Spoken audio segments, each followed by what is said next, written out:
맞춤법을 잘 지키는 게 꼭 필요하냐 요즘 시대에 이렇게 생각하실 수 있지만 결국 이게 나의 수준을 보여주는 것이라고 스스로 생각을 할 수 있기 때문에 중요한 자리에서 내가 틀렸을 때 저거 한다는 사람이 저것도 틀리고 알게 모르게 이렇게 조금씩 흠집이 날 수 있는 거죠 내가. 신뢰감을 일단 줄 수 있는 거지. 맞춤법이나 발음을 정확하게 하는 사람을 만났을 때. 이건 누가 틀려도 지적하기 모호한 것 중에 하나가 저는 예요인 것 같거든요. 저는 진짜 참을 수 없는 아 막 이건 진짜 막 볼 때마다 미쳐버릴 것 같은 건 하나 있는데 책과 삶 구독자 여러분 안녕하세요. MBC 아나운서 이재은입니다. 반갑습니다. 책과 삶 구독자 여러분 안녕하세요. 저는 MBC 아나운서 김정현이라고 합니다. MBC 아나운서 정요한입니다. 여러분들이 영상 보시는 이 시간이 조금이나마 삶에 의미가 있기를 바라며 재밌게 이야기 나눠보겠습니다. 반갑습니다.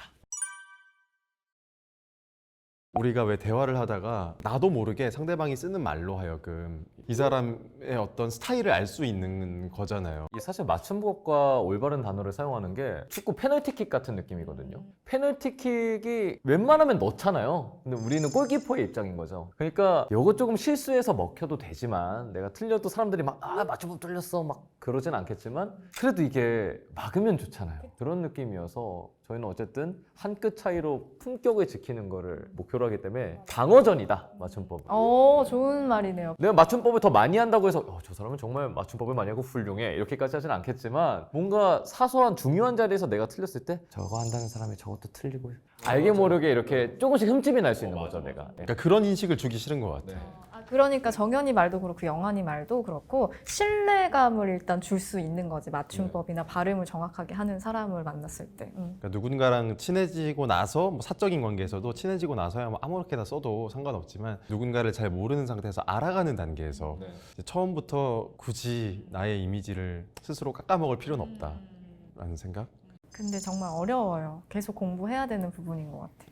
꼭 뭐 맞춤법뿐만 아니라 모든 거죠. 뭐 어떤 문장을 어떻게 구성하는지, 또 어떤 수위의 단어를 선택하는지, 또 그걸 어떤 수위로 표현을 하는지, 뭐 이런 것들이 우리가 평생 해나가야 되는 숙제인 거죠. 근데 이게 뭔가 편하고 두루 좋은 게 좋은 거지도 좋지만 근데 저는 이렇게 책을 읽거나 한번 저희가 맞춤법을 생각해보면 좋은 이유가 말을 하는 것도 결국에는 우리가 쓰는 게 잘 쓰는 사람이 말도 잘하고 근데 저는 그럼 잘 쓰는 사람은 많이 읽는 사람이 잘 쓰게 된다라고 생각을 하거든요. 근데 지금 저희의 생활 환경이 갈수록 읽을 일이 별로 없잖아요. 책도 그냥 오디오북으로 너튜브 요약본으로 그렇게 되다 보니까 읽는 거 활자에 점점 안일해지는 거에 있어서 우리가 좀 경계할 필요는 있다.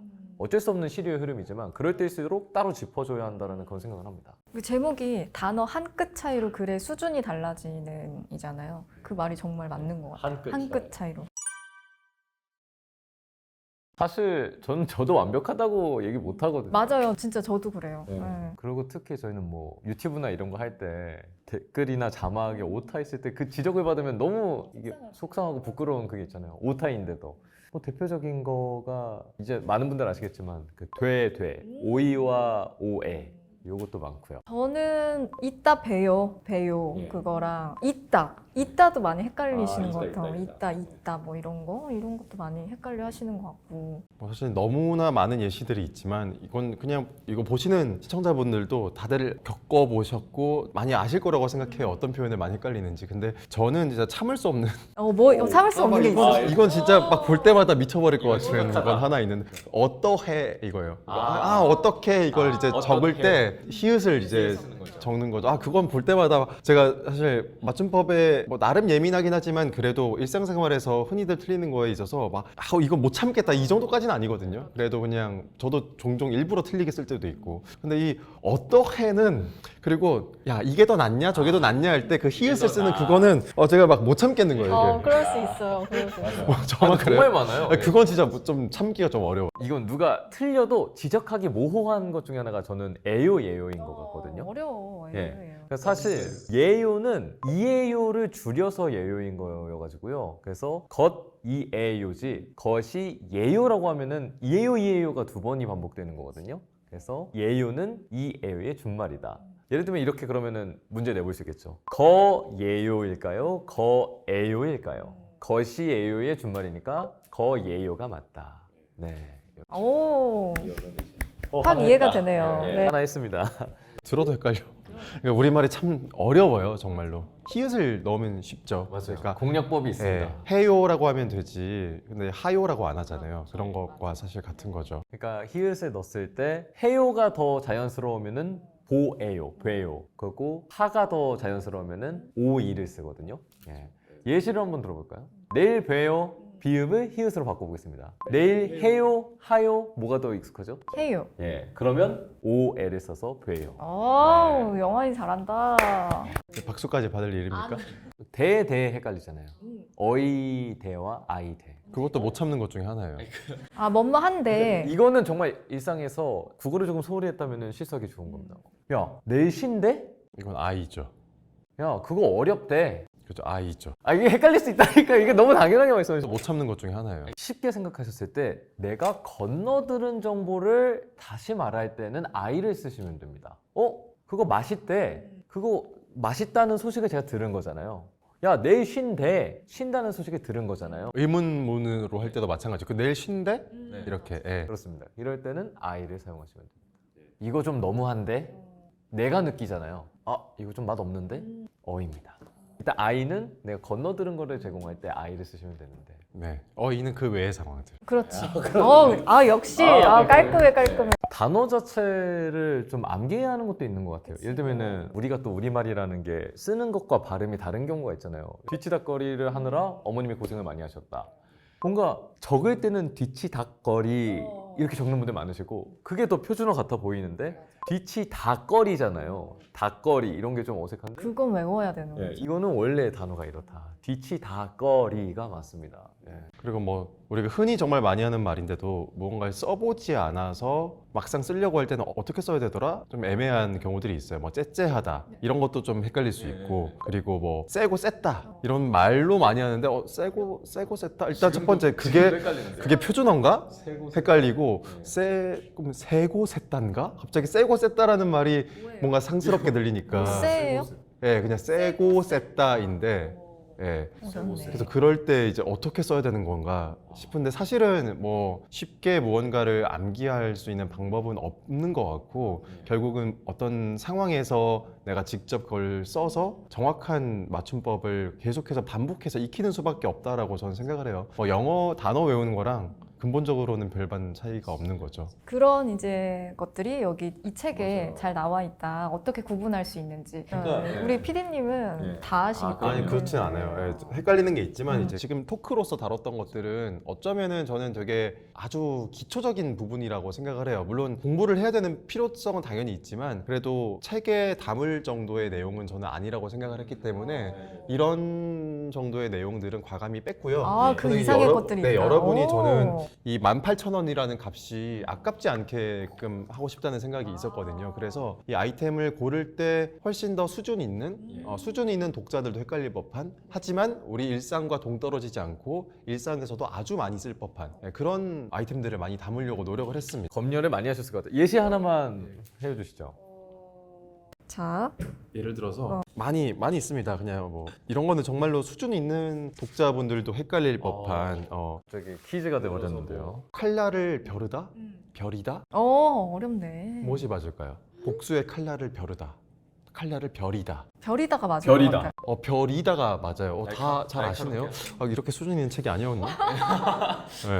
네. 그리고 이렇게 굳은 살이 뭐 박이다. 박히다, 백이다, 뭐 이런 표현들 있잖아요. 우리 막 백이다 이런 말 많이 쓰잖아요. 예, 그러니까 일상생활에서도 굉장히 많이 쓰지만 실제로도 정말로 헷갈릴 법한. 뭐가 맞아요? 예, 굳은 살이 책을 참고하시기 바랍니다. 물을 들이키다, 물을 들이켜다, 물을 벌컥 들이키다, 들이켜다. 들이키다.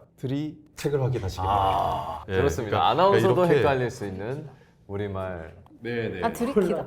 그래서 훨씬 더 이 수준 있는 독자분들을 위한 하지만 뭐 그 수준 있는 독자가 또 되고 싶은 분들을 위한 아이템들을 담으려고 많이 노력을 했기 때문에 결코 우리가 일상생활에서 이거 누구나 다 알지 뭐 이런 걸 틀려 할 법한 내용들은 웬만하면 거의 담지 않았습니다. 들이켜다가 맞네요. 네. 물을 들이켜다. 올라봤는데. 궁금했어요. 아무튼 저희 김정현 PD님이 정말 열심히 만든 책이라서 근데 또 저희 책가삼 채널 또한 이 품격을 상당히 주제로 다루잖아요. 어떻게 하면 내가 더 나은 사람으로 이렇게 생활할 수 있을까? 근데 이 품격이란 거는 한 끗 차이에서 오는 거거든요.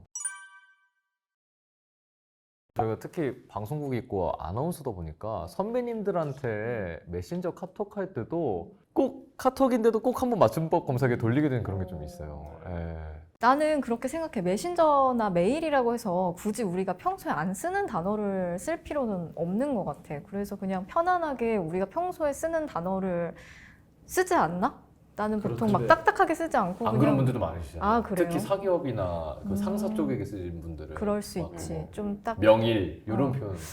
그런 단어를 근데 우리가 평소에 안 쓰는데 굳이 메일에 써야 되나? 맞아요. 나는 그거는 좀 의미가 없다고 생각해. 그렇죠. 사실 뭐 일상생활과 동떨어지지 않았다고 생각을 하고 뭐 굳이 일상생활에서 잘 안 쓰지만 윗사람 앞에서는 쓸 수 있을 법한 단어가 하나 생각이 난다면 깨우치겠습니다. 아, 그런 말을 쓴 적 있어? 잘 새겨 듣고 깨우치겠습니다. 뭐 이런 얘기를 할 수는 있잖아요. 그런 깨우치겠습니다가 잘못된 표현인 거 아세요? 오 깨우치겠습니다. 그럼 깨치겠습니다. 맞아요. 깨치겠습니다. 깨우치다 많이 쓰긴 하죠. 그렇죠. 깨우치다는 사실 사역의 의미인 거죠. 그래서 깨치다, 깨우치다. 그러니까 누군가를 깨치게 하다라는 게 이제 깨우치다인 거죠. 근데 우리가 이걸 본인 스스로에게 얘기할 때도 잘 깨우치겠습니다 이렇게 말하면 내가 당신을 깨치게 하겠다. 약간 이런 의미가 되는 거죠. 아 그러네요. 완전 예. 신뢰가 될 수 있겠네요. 근데 이게 일상생활에서는 사실 깨우치겠습니다라고 하는 게 맞기 때문에 깨치겠습니다라고 했을 때 오히려 어색하고 이게 상대방이 얘 뭐야 뭘 깨부수겠다는 거야 뭐야 약간 이렇게 생각도 할 수 있기 때문에 참 결국은 그냥 아무리 뭐 맞는 맞춤법이라 할지라도 그 TPO를 잘 구분을 해서 쓰는 게 중요하다 또 이런 생각. 이렇게 많이 실수할 것 같아요. 아 덕분에 깨우쳤어요.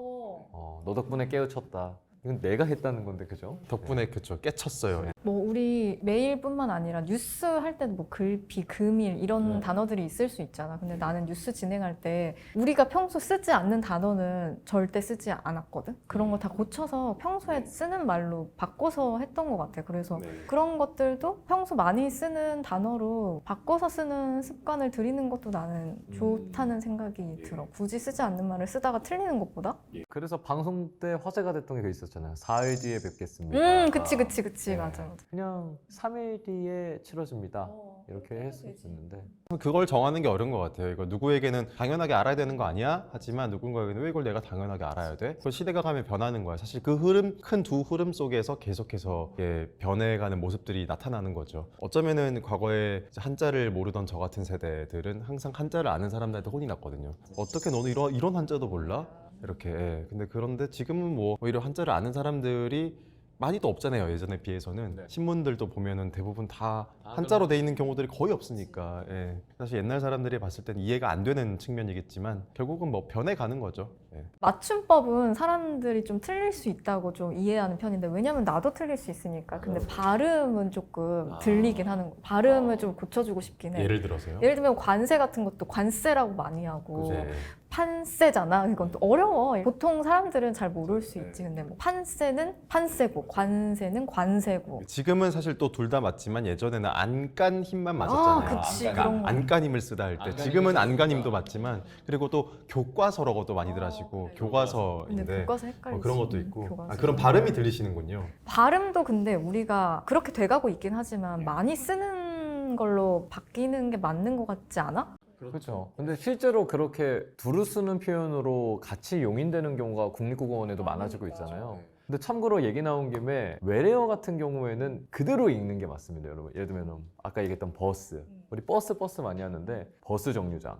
볼보이 아닙니다. 원래는 볼보이입니다. 볼보이가 공을 줍습니다. 그럼 고를 넣습니다. 이렇게. 네, 고를 고를 넣었습니다. 넣었습니다. 근데 저희가 진행하는 입장에서도 이게 너무 어색하니까. 어색하지. 그래서 선배들이 골 이상하죠. 골 하면 골을 안 넣은 것 같아요. 안 맞아. 그래서 사실 저희도 골과 골의 중간 정도로 한다. 버스와 버스의 중간 정도로. 어렵죠. 버스 정류장에. 예. 어떻게 해서 다시 질문으로 돌아가자면 그래서 상대방이 뭐 발음 근데 그게 거슬린다기보다는 그냥 나는 뭐든지 말이든 글이든 자연스러운 게 제일 좋은 것 같아. 물론 지켜야지만 최대한 자연스러운 아까 말한 것처럼 좀 바꿀 수 있는 단어들은 바꿔 쓰는 것도 난 나쁘지 않다. 그런 생각을 해.